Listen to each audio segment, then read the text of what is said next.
Hello. Hi there. How you doing? I'm good. How are you? All right, good to see seeing you. you. Yes, ma'am. So, what brings you in today?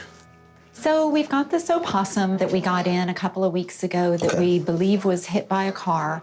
Had some road rash on the feet, you know, typical signs that we see. Nikki works and volunteers for the Friends of Texas Wildlife. So she brings in all types of cool, interesting creatures. Our concern is that he has not been able to get up on his feet, almost like maybe there's a collarbone issue.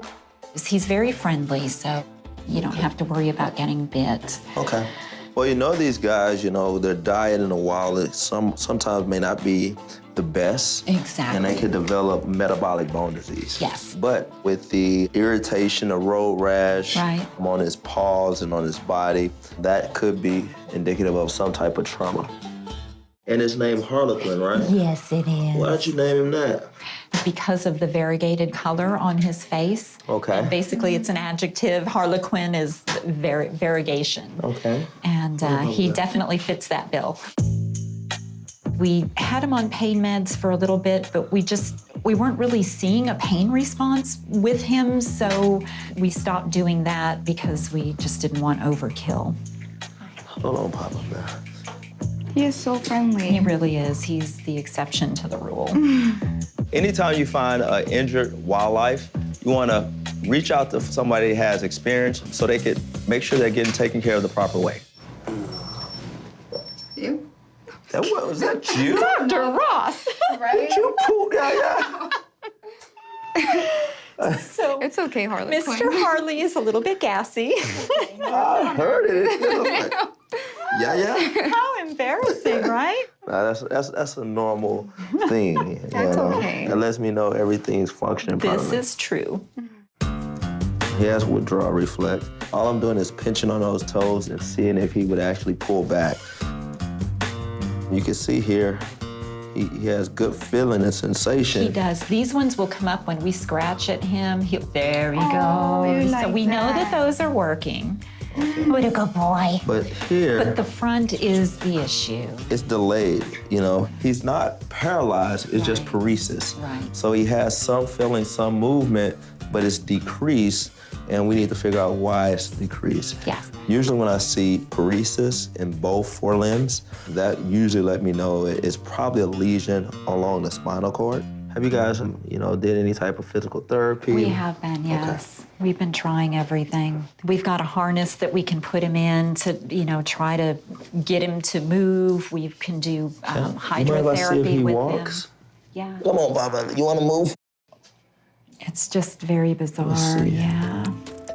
So you see how he's knuckling Yeah. over? Yeah. That's called a CP deficit. A CP deficit is conscious proprioception. You put a limb in an abnormal position, it doesn't respond to the brain, and it stays in that fixed position.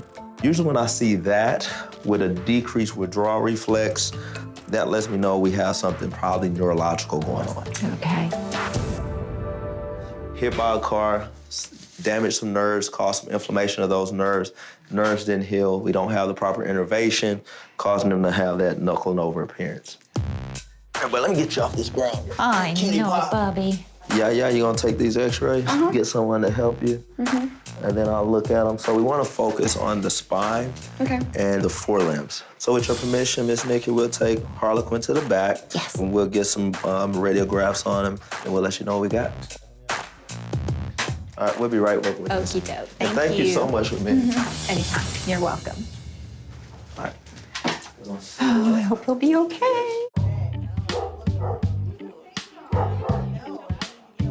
He looks like he actually thinks you're his mother. I He's know. in love with you. He's just like gazing in your eyes. He's like a little baby. He keeps looking into my eyes. He's hypnotizing. All right, let's see what we got here. Oh, look, he's so young. The bones are not as dense as it should be for a 2-year-old opossum. So yeah, if you could bring Miss Nikki back, that'll be awesome. We'll kind of go over these x-rays together. So I looked at Harlequin's x-rays. If you look here at the density, the bone is not as dense as it should be. Metabolic bone disease is something that we do see in this particular species. It could just be too poor nutrition Sure. before you guys got him. Well, he was emaciated when he came in. So that makes sense. We could correct this by implementing calcium. Looking here at the limbs look really good. I don't see anything for as orthopedic like broken. Because you can see he's actually moving those front limbs now. He does. He So does. I think, better nutrition. When you're talking about adding calcium to a pet's diet, you can do that by the different vegetables, the different foods that you feed, and also you can add calcium supplements to the normal food. I'm excited that we can possibly get this turned around if it is a calcium deficiency, so that is really good news. We're gonna try to make him an education animal. Okay. He'll become an ambassador. He'll go on field trips and things like that to show the public all the wonderful things about opossums. Aw.